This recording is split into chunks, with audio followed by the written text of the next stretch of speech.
In the distant prehistoric era, the world was yet unformed, and order had not been established. The beginning of Celtic legend starts with a cataclysmic flood at the dawn of heaven and earth. It is said that this flood occurred after the events of Genesis, sweeping across the entire human world. Amidst this apocalyptic disaster, a figure named Myth, allegedly one of the sons of the biblical Noah, although unmentioned in the Bible, failed to board his father's ark. In a bid for survival, he, his daughter, and a man Fintan, under divine guidance, built a new ark and set sail into uncharted seas with over 50 women. They drifted upon the waves for 7 years until, through storm and rain, they finally landed upon an unnamed new world, Ireland. But soon after, Myth and his wife passed away. The only survivor, Fintan, married Bidach's daughter. Yet this land was not spared from further calamity. A second great flood came, swallowing all life except Fintan. Fintan, the sole survivor, became the only living being on the entire island of Ireland. He watered its lands, cursing mountains and valleys in solitude. By divine power, he transformed into various animals: deer, eagle, salmon, and wolf, living through 5,500 years, witnessing the cycles of nature and the rise and fall of creation, eventually becoming the wisest of all beings. After Fintan's long solitude, Ireland welcomed its second group of invaders. Led by Páird Holwyn, a total of 48 people journeyed from the east to this desolate land. They brought not only life but also the seeds of civilization. Páird Holwyn's people settled in Ireland, clearing forests, planting crops, and building homes. They bore children rapidly and divided the land into 5 regions: Ulster in the north, Connacht in the west, Leinster in the east, Munster in the east, Munster in the south, and Meath at the center. However, peace was short-lived. From the deep sea emerged the sea demons Fomorians, a monstrous and warlike race led by the dog god Bauer, whose deadly magical eye brought destruction.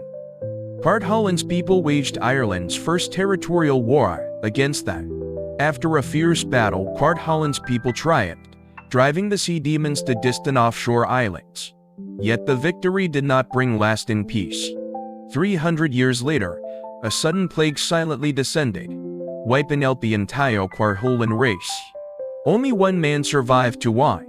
Like Fintan before him, he transformed into various creatures to preserve his life. Eventually, in the form of a salmon, he was swallowed by a woman and reborn as a baby, his own reincarnation, thus continuing the legacy of that early civilization. During Tuan's wanderings, the third wave of settlers arrived in Ireland, led by Nime. Their fleet initially lost direction and drifted at sea, until only 10 survivors landed on the island and began a new tribe, whose numbers eventually grew to 8,000.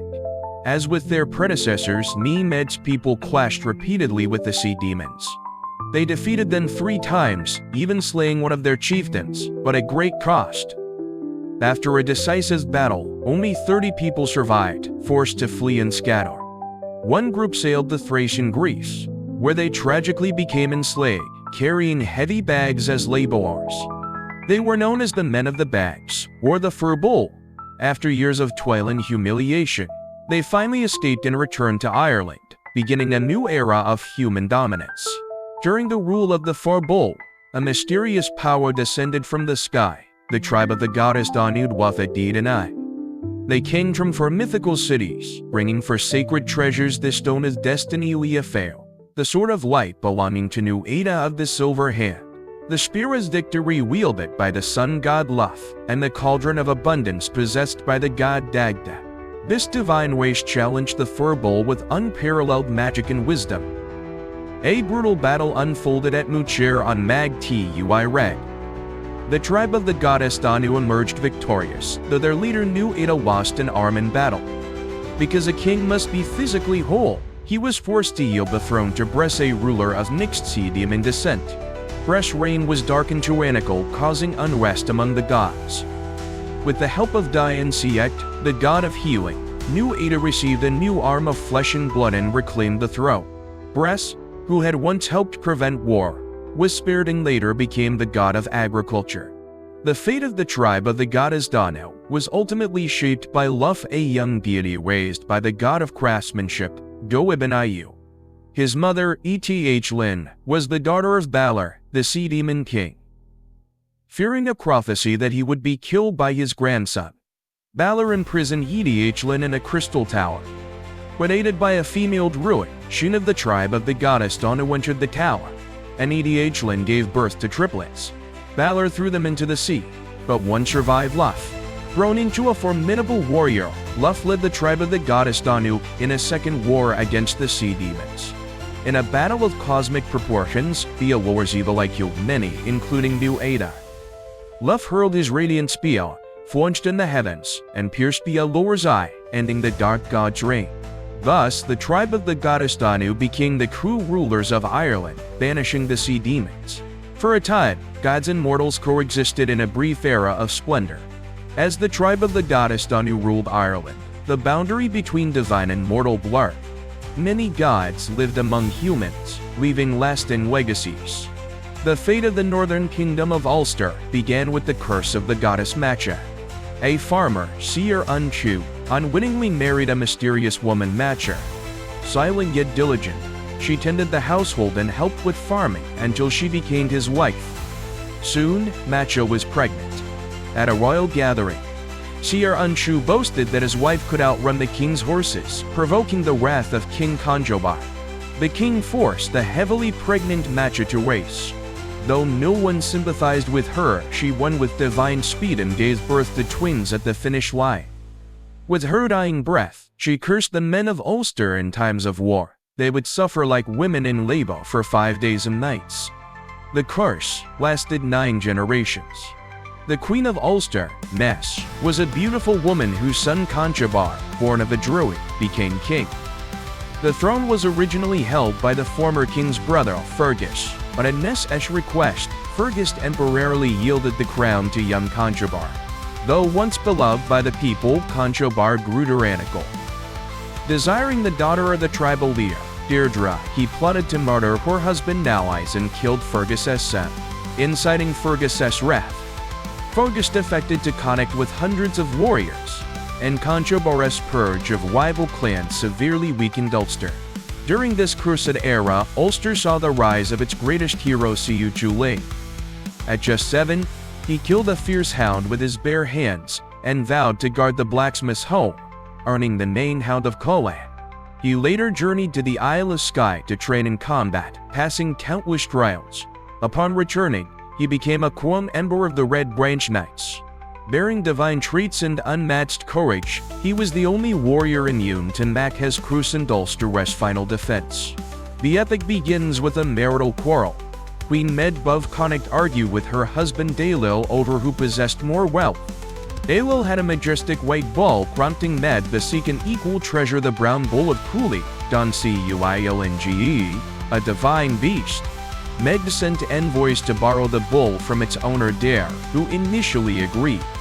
But drunk messengers arrogantly claimed they would seize it if refused, enraging Dare, who withdrew his consent. Medb then rallied Connacht, Western, and Southern allies into a triple alliance and declared war on Ulster. She dismissed Mac's curse, unaware she would face a warrior not of this world. A prophetess foretold that one man would stop her entire army. Ciú. Medb scoffed, mocking the odds. But as her army marched, Ciú launched daily ambushes, slaughtering hundreds, shaking the wow. Medb, unable to persuade him to switch sides, agreed to his condition 1-on-1 duels daily for safe passage. Among many slain was Lot, who hesitated upon learning Ciú was a youth. Ciú blackened his chin to hide his age. After a brutal fight, he used his secret spear, the Diabol, to kill Lot. Lot asked to die standing, and Ciú honored the request, praising his valor.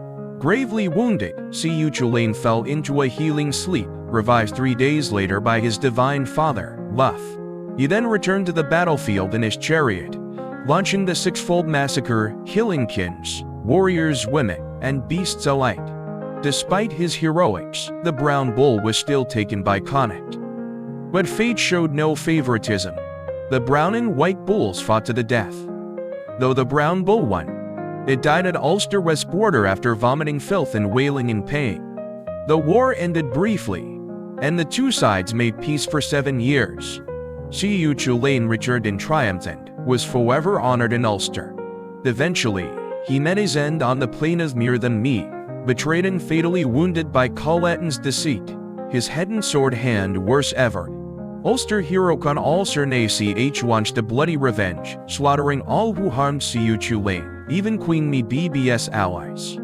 Med herself was killed by Fergus's son with a slingshot while bathing. As Queen Mid once said, this quarrel born of pride and desire merely destroyed all of Ireland.